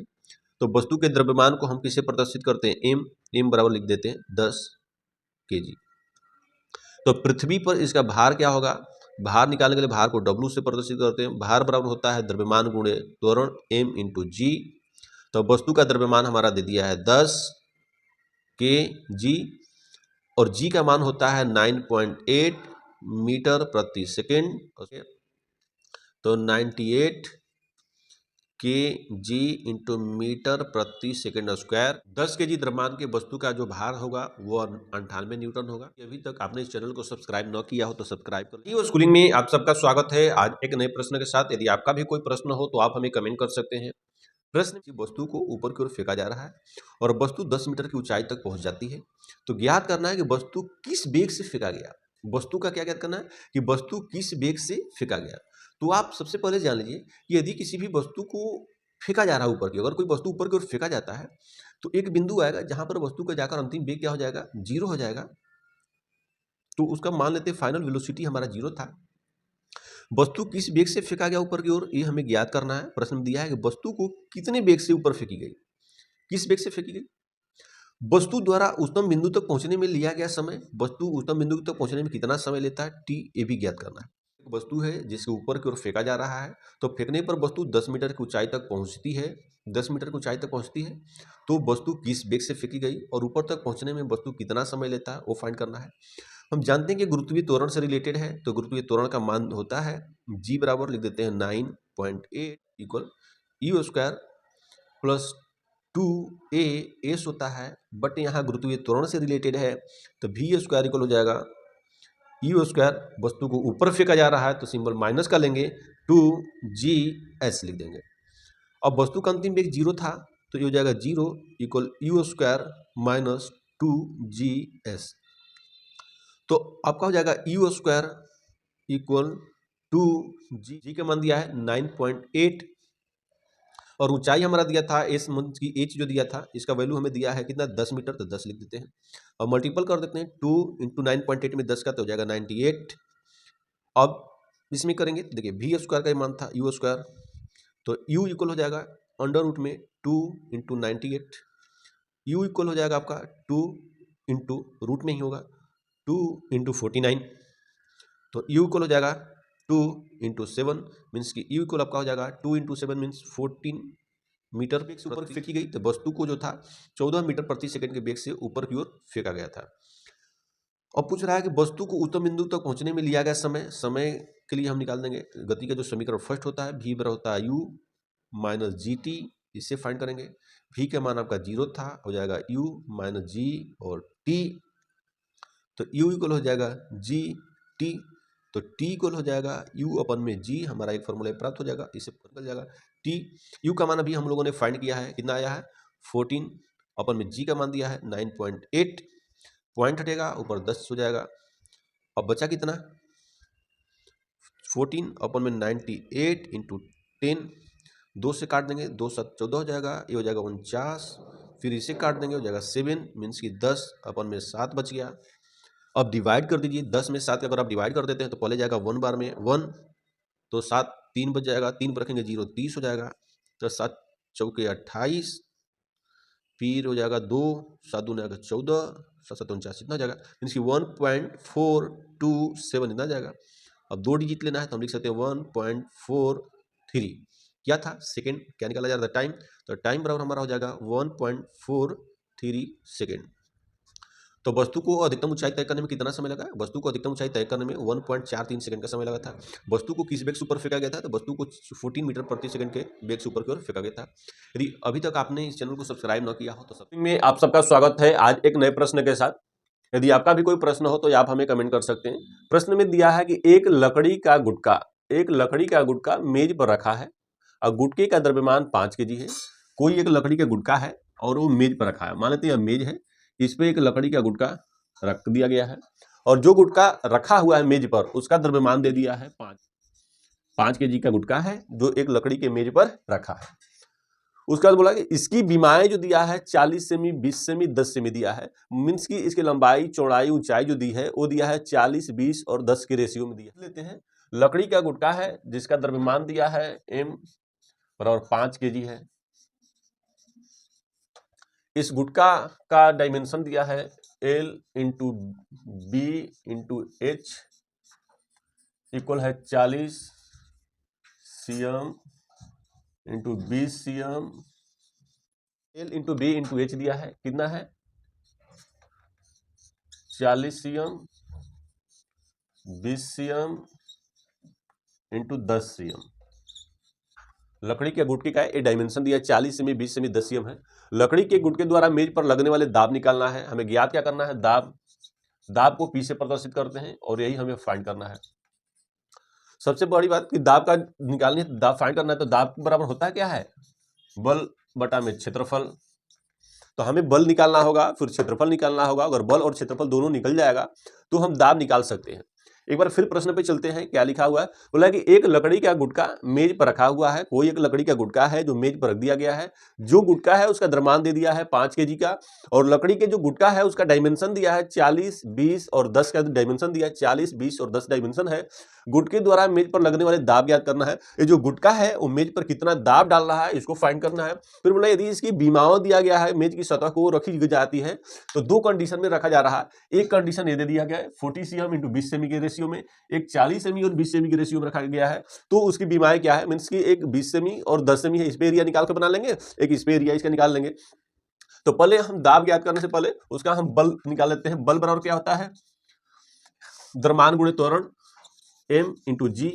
आप जानते हैं g का मान होता है 9.8 मीटर प्रति सेकंड स्क्वायर। तो यहां से हम बल फाइंड करिए। बल प्रकार का द्रव्यमान दिया है, कितने केजी का गुटका है, 5 केजी का। तो 5 इंटू जी का मान रख देंगे 9.8, मीन्स की 5 का 9.8 में मल्टीपल कर देंगे तो 5 8 40 का 0, 5 9 45, 50 न्यूटन। जो हमारा बल आ गया कितना हो गया, 49 न्यूटन का बल लगा रहा है। कौन, लकड़ी का गुटका किस पे, मेज पर लग रहा है। तो अब इस डायमेंशन के अनुसार हम इसका अब दाब निकालते हैं। लकड़ी की गुटके द्वारा मेज पर लगने वाला दाब ज्ञात करिए। दाब ज्ञात करते हैं कब, जब गुटका 20 सेमी और 10 सेमी के रेशियो में रखा गया है। अब देखिए 10 सेमी 20 सेमी जो रखा गया है, तो ए चौड़ाई हो गया, ए ऊंचाई हो गया, मीन्स की यह दूरी दिया हुआ है। और दूरी का SI मात्रा क्या होता है, मीटर होता है, जबकि यह दिया हुआ है सेंटीमीटर में। तो क्षेत्रफल बराबर क्या होता है, किसी चीज का एरिया अगर हम निकालते हैं तो क्षेत्रफल बराबर दाब, क्षेत्रफल जो निकालना होता है तो लंबाई गुणे चौड़ाई कर सकते हैं या चौड़ाई गुणे ऊंचाई कर सकते हैं। तो इसके हिसाब से एरिया निकाल लेते हैं। एरिया दिया है कितना, 20 cm गुणे 10 cm। यहां से मीटर बदलने के लिए कर देंगे, 20 cm दिया है, इसमें अगर हम 100 से डिवाइड कर देते हैं तो ये मीटर में हो जाएगा। मीटर इंटू 10 cm दिया है और 10 में 100 का डिवाइड कर देंगे तो ये भी हमारा मीटर में हो जाएगा। अब देखिए 0 से 0 कट गया, ये भी 0 से भी कट गया। ऊपर का गुणा कर देते हैं, 20 का 10, 2 का 1 में करेंगे तो 2 हो जाएगा, अपन में 100 हो गया। इक्वल आपका आ जाएगा, डिवाइड कर देते हैं 100 से तो 0.02 मीटर स्क्वायर हो गया। तो metre into metre, metre square हो गया। ये हमारा क्या निकला था, क्षेत्रफल निकाल लिया था। और दाब निकालनी है, बोल रहा है कि इस कंडीशन में वस्तु पर कितना सतह पर दाब लग रहा है, तो दाब फाइंड करना। तो दाब बराबर को पी से प्रदर्शित कर ले, दाब बराबर था बल बटा में क्षेत्रफल ए। तो दाब बल हम निकाल लिए, कितना था, 49 न्यूटन, और क्षेत्रफल ए आपका आ गया 0.02 मीटर स्क्वायर है। पॉइंट हटाओगे ऊपर जाकर 100 हो जाएगा। 2 बच गया, 2 से 49 को काट दीजिए, 2 दूना के 4, 2 चौके 8, पॉइंट 2 पचे 10 इंटू 100 ये बच गया। तो P बराबर 100 का इसमें मल्टीपल कर दीजिए तो हो जाएगा 2450। दाब है तो दाब का मात्रक क्या हो जाएगा, न्यूटन और प्रति मीटर स्क्वायर। यहां से भी याद कर सकते, बल का मात्रक न्यूटन और मीटर स्क्वायर में था तो मीटर स्क्वायर, न्यूटन प्रति मीटर स्क्वायर आपका ही हो जाएगा।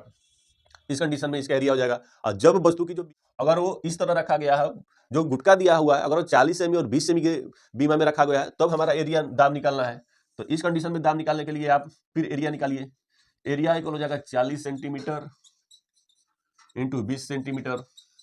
फिर इसको भी आप मीटर में बदलने के लिए करेंगे, 100 से डिवाइड करेंगे, 40/100 इंटू 20/100। फिर 0 से 0 कट गया, यहाँ से कट गया, मतलब 4 दूना के 8 हो जाएगा, 8/100 हो गया, मीन्स कि 0.08 मीटर स्क्वायर क्या आया है, क्षेत्रफल। क्षेत्रफल में क्या आ गया, 0.08 मीटर स्क्वायर आ गया।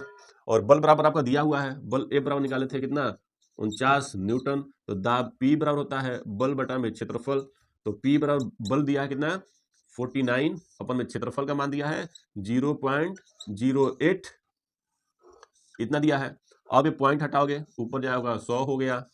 फिर 8 से डिवाइड कर दीजिए, P बराबर हो जाएगा 49 है, 49 में 8 से सीधा डिवाइड करिए, कितना हो जाएगा, 8 5 40, 8 6 48। फिर 1 बच गया, पॉइंट लगाइए, 0 आ गया, 8 दून 8 एकम एक बार में जाएगा ना, तो 8 हो गया। फिर 2 बच गया, फिर 0 हो गया, 8 दूना के 16, 4 बच गया, यानी 8 5 40 कट गया। यानी कितना आ गया, दाब P बराबर 6.125 इंटू 100 है, इसमें मल्टीपल कर दीजिए, हो जाएगा 612.5 दाब है। दाब का मात्रा क्या होता है, न्यूटन प्रति मीटर स्क्वायर। एक हमारा आंसर यह हो गया, दाब बराबर।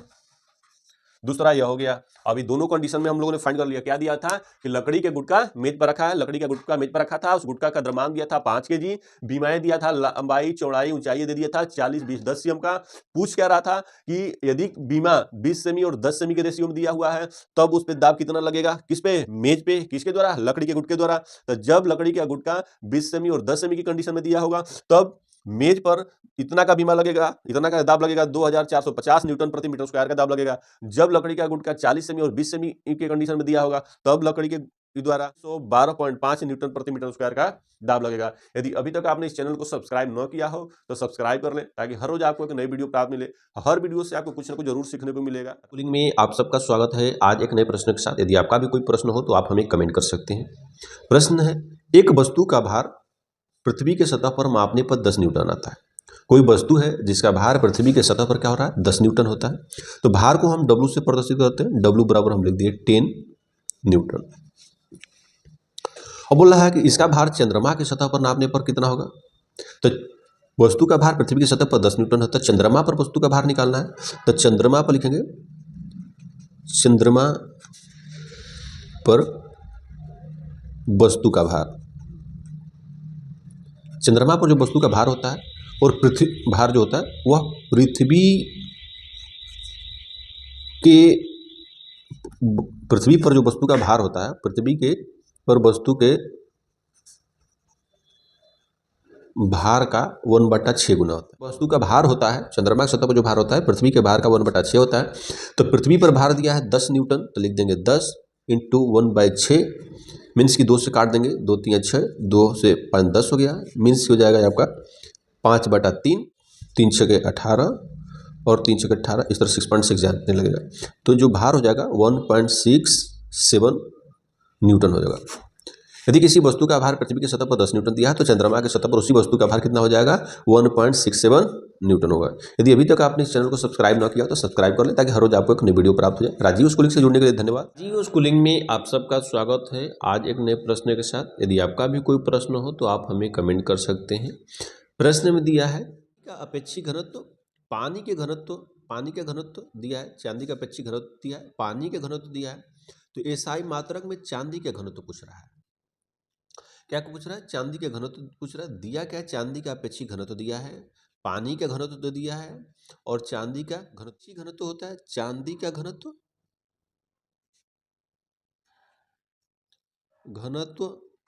अपन में पानी का घनत्व किसकी, इसमें क्या हो रहा है कि पानी के सापेक्ष चांदी का अपेक्षिक घनत्व है। क्या है, इसको बोलेंगे पानी के सापेक्ष चांदी का अपेक्षिक घनत्व होगा कि चांदी का घनत्व अपन पानी का घनत्व। उसी उत्तर अगर बोलेगा पानी के सापेक्ष लोहे का अपेक्षिक घनत्व, क्या बोलेगा, पानी के सापेक्ष लोहे का अपेक्षिक घनत्व, तो क्या हो जाएगा लोहे का घनत्व अपन में पानी का घनत्व। उसी तरह बोलेगा अगर सोने का अपेक्षिक घनत्व निकालना हो तो सोने का घनत्व अपन पानी के घनत्व, मतलब जिसका अपेक्षिक घनत्व पूछ रहा है पानी के सापेक्ष तो उसको पहले ऊपर रख देंगे और पानी के घनत्व को हम नीचे रखकर उसका कैलकुलेशन कर देंगे। यहाँ पर दिया हुआ चांदी का अपेक्षिक घनत्व दिया है और चांदी का घनत्व पूछ रहा है, तो चांदी का जो अपेक्षिक घनत्व दिया है ये लिख देते हैं 10.8। चांदी का घनत्व पूछ रहा है कि चांदी का घनत्व क्या है, तो ये हम लिख देंगे चांदी का घनत्व, पानी का घनत्व मैंने डेंसिटी ऑफ वाटर हम लिख दिए। और पानी का घनत्व आपको दिया है 10⁻³ की हम दिया है, तो चांदी का घनत्व निकालना, इसको मल्टीपल कर देंगे तो चांदी का घनत्व डेंसिटी ऑफ सिल्वर इक्वल हो जाएगा घनत्व 10.8 इंटू डेंसिटी ऑफ वाटर, पानी का घनत्व मीन्स की 10.8 और डेंसिटी ऑफ वाटर भी आपका दिया है 10⁻³ तो 10⁻³ आपका आंसर हो जाएगा या ये भी आपका आंसर हो जाएगा। अब एक घनत्व है तो घनत्व का आयतन क्या होता है केजी अपन में मीटर क्यूब, क्योंकि घनत्व बराबर होता है द्रव्यमान बटा मैथ, तो द्रव्यमान का मात्रक क्या हो गया, आयतन का मात्रक क्या हो गया। स्कूलिंग से जुड़ने के लिए धन्यवाद, आपका दिन मंगलमय हो। स्कूलिंग में आपका स्वागत है आज एक नए प्रश्न के साथ। 50 ग्राम द्रव्यमान के किसी पदार्थ का आयतन, 50 ग्राम द्रव्यमान के किसी पदार्थ का आयतन, जो पदार्थ दिया है उसका द्रव्यमान दिया है m बराबर 50 ग्राम। द्रव्यमान को m से प्रदर्शित करते हैं और द्रव्यमान का जो सही मात्रक होता है वो kg होता है, जबकि यहाँ पर हमें ग्राम में दिया है तो ग्राम में लिख दिए। पदार्थ का ये आयतन दिया है, आयतन को हम v से प्रदर्शित करते हैं और v का मान दिया है 20 cm3, जबकि इसका मात्रक होता है मीटर क्यूब होता है, जबकि यहाँ पर cm3 में दिया है। ये भी CGS पद्धति में है, ये भी CGS पद्धति में दिया है। नहीं, द्रव्यमान का मात्रक CGS पद्धति में, आयतन का भी मात्रक CGS पद्धति में दिया है। बोला 50 ग्राम द्रव्यमान, 50 ग्राम के किसी पदार्थ का आयतन, द्रव्यमान हो गया 50 ग्राम, आयतन दे दिया है 20 cm3। यदि पानी का घनत्व दे दिया है 1 ग्राम सेंटीमीटर क्यूब दिया है, पानी का घनत्व डेंसिटी ऑफ वाटर हमारा दे दिया है 1 ग्राम प्रति सेंटीमीटर क्यूब दिया है। पूछ क्या रहा है, पदार्थ पानी में तैरेगा या डूबेगा। पदार्थ क्या करेगा, पानी में तैरेगा या डूबेगा। पदार्थ हमारा पानी में क्यों तैरता है, पानी के सापेक्ष किसी पदार्थ का घनत्व फाइंड करते हैं। तो यदि किसी भी पदार्थ का जो घनत्व होता है अगर पानी के घनत्व से ज़्यादा होगा तो वह पदार्थ पानी में डूब जाएगी। यदि पदार्थ का घनत्व पानी के घनत्व से कम होगा तो वह पदार्थ पानी में डूबेगी नहीं बल्कि पानी में वो तैरेगी। तो यहाँ पर फाइंड करते हैं क्या दिया है, ये हो गया। अब पूछ रहा है कि पदार्थ का घनत्व, हम जानते हैं घनत्व बराबर क्या होता है, घनत्व बराबर होता है द्रव्यमान बटा में आयतन। इस फॉर्मूला का यूज करते हैं तो घनत्व हम निकालेंगे, पदार्थ का घनत्व बराबर पदार्थ का द्रव्यमान 50 ग्राम बटा पदार्थ का आयतन दिया है कितना 20 cm3, घनत्व ग्राम में है, ये सेंटीमीटर क्यूब में 10 सेंटीमीटर क्यूब लग देंगे, 0 से 0 आपका कट जाएगा। अब ये आप डिवाइड कर दीजिए तो 2 दूना का हो जाएगा 4, 2 बचे 10, 2.5 ग्राम प्रति cm3। जबकि हमका ये क्या है, पदार्थ का घनत्व है, डेंसिटी ऑफ पदार्थ या डेंसिटी ऑफ मैटर लिख देते हैं। अब यहाँ पर डेंसिटी ऑफ वाटर लिख देते हैं 1 ग्राम प्रति cm3। अब देखिए ये दोनों दिया है, बड़ा कौन है, पदार्थ का घनत्व जो है वो बड़ा है किससे, पानी के घनत्व से, यानी कह सकते हैं पदार्थ का जो घनत्व है वो ज़्यादा है किससे, पानी के घनत्व से। तो यदि पानी का घनत्व कम हो और पदार्थ का घनत्व ज़्यादा हो तो पदार्थ क्या करेगा, पानी में डूब जाएगा, क्योंकि जिसका घनत्व ज़्यादा होता है डेंसिटी ऑफ वाटर जो है वो कम है डेंसिटी ऑफ मैटर से, इसलिए मैटर क्या करेगा, पानी में डूब जाएगा। तो लिखेंगे क्या, चूंकि पदार्थ का जो घनत्व है, पदार्थ का घनत्व ज़्यादा है पानी के घनत्व से, यानी के घनत्व से, सो पदार्थ पानी में क्या करेगा, डूब जाएगा। यदि अभी तक इस चैनल को सब्सक्राइब न किया हो तो सब्सक्राइब कर लें ताकि हर रोज आपको एक नए प्रश्न प्राप्त हो जाए। यदि आपका भी कोई प्रश्न हो तो आप हमें कमेंट कर सकते हैं। स्कूलिंग में आपका स्वागत है आज एक नए प्रश्न के साथ। यदि आपका भी कोई प्रश्न हो तो आप हमें कमेंट कर सकते हैं। प्रश्न में ग्राम का कोई एक पैकेट है जिसका आयतन दिया है, आयतन को V से प्रदर्शित करते हैं, V बराबर हो जाएगा 350 सेंटीमीटर क्यूब।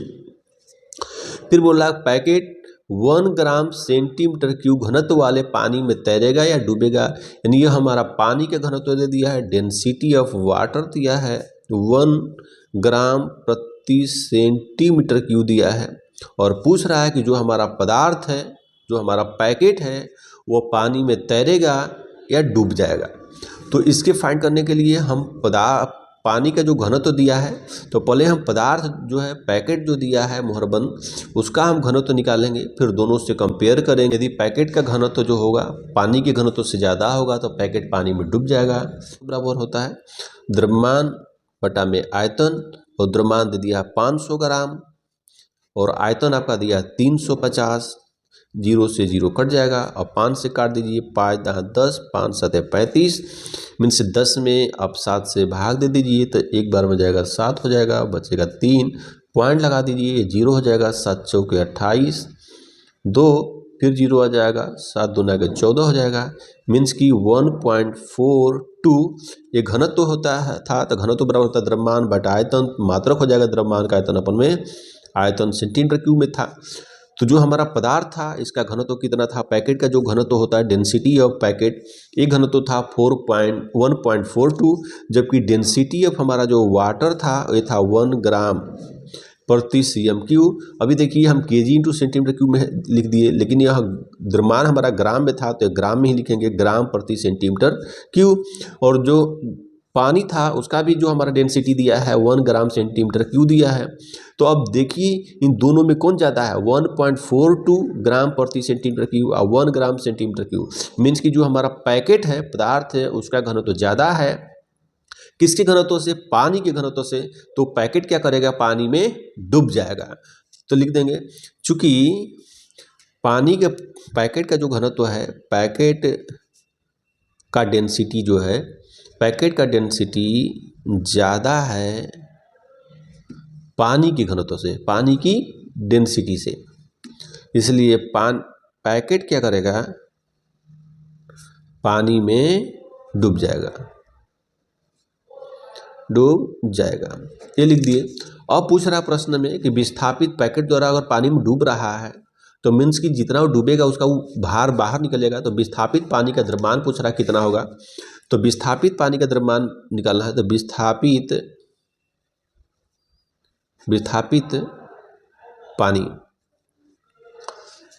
पानी का घनत्व घनत्व बराबर विस्थापित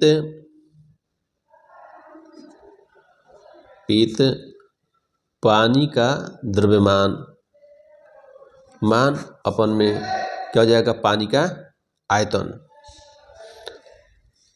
लिख दिए। यानी विस्थापित पानी का घनत्व, तो विस्थापित पानी का द्रव्यमान बराबर हो जाएगा पानी का द्रव्यमान डेंसिटी ऑफ वाटर इक्वल हो जाएगा विस्थापित पानी का घनत्व जो दिया है 1 लिख दिए, इनटू पानी का आयतन हमारा निकाला था, दिया था 350 ग्राम सेंटीमीटर क्यूब, मतलब डेंसिटी ऑफ वाटर के हमारा क्या हो जाएगा 350।